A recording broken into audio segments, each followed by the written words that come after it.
Good morning, everyone. How are you? I am Sir Noel Salazar Jr., your teacher for today. Welcome to our business finance class. Today, we'll be discussing the different types of investment. Our objectives for today, we'll be learning the different types of investment, and I will be giving you some financial tips in investing.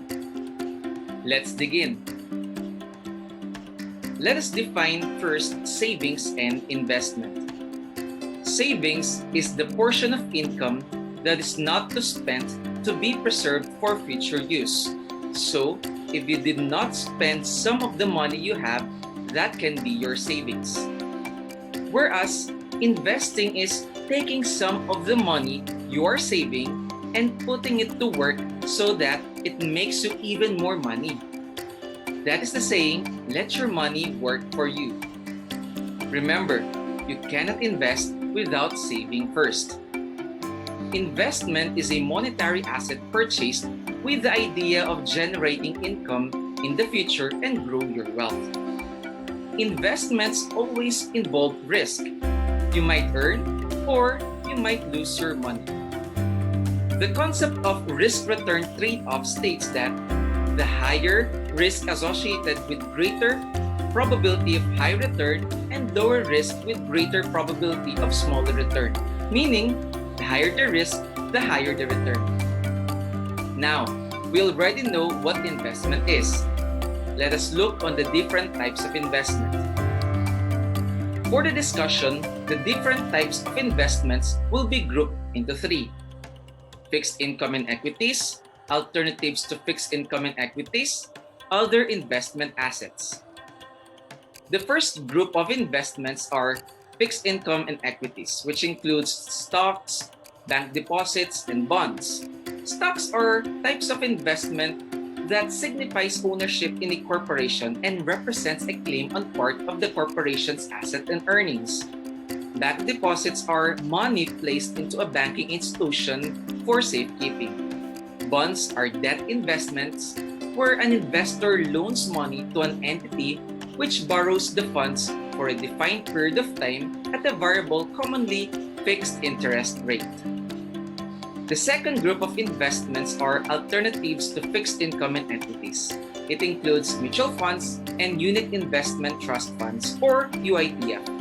Mutual funds and UITF are the same in a sense that they are investment that is made up of a pool of funds collected from many investors for the purpose of investing in stocks, bonds, and similar assets. The difference is that UITF is managed by banks. The third group of investments and other investment assets. It includes commodities, which are basic goods in commerce such as gold, silver, oil, and others. Currencies, they are generally acceptable form of money, including coins and paper notes, which is issued by government and circulated within an economy. Currently, one of the hottest passive income sources globally, and it is indeed a very lucrative investment, which is known as the cryptocurrency.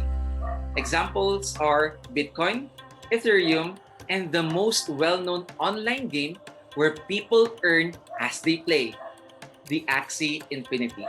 Do you know this, class? Next are the real estates. These are land and any improvement on it, such as house and lot and condominiums. The insurance, which is a contract or policy where an individual or entity receives financial protection or reimbursement against losses from an insurance company. So there you have it. These are the different types of investment.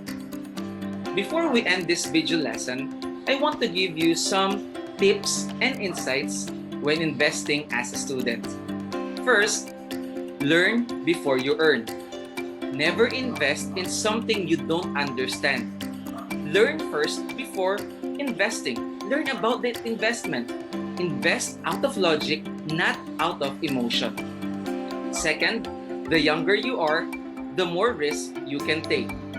This is not to say that if you are young, you should automatically invest in high-risk investments. But statistically speaking, If you're younger, you have more time to fight the highs and lows of the market. Younger investors can sometimes leave their funds invested for 20 or 30 years, where older investors do not always have this privilege. The third, there will always be fees involved. Like all good investments, there will be fees involved in buying, selling, or trading. In most cases, the fee is very low. Lastly, invest pesos you can afford, not to save for a very long period of time. Not only it is essential to invest money that you can afford not to save for a very long period of time, but perhaps it is essential to invest money that you can afford to lose. This is because no investment is guaranteed. So, it's essential to understand the risk before investing entirely. I hope you have learned something from this video lesson. If you have any questions, feel free to reach me through these platforms. Thank you so much and see you on our next lesson.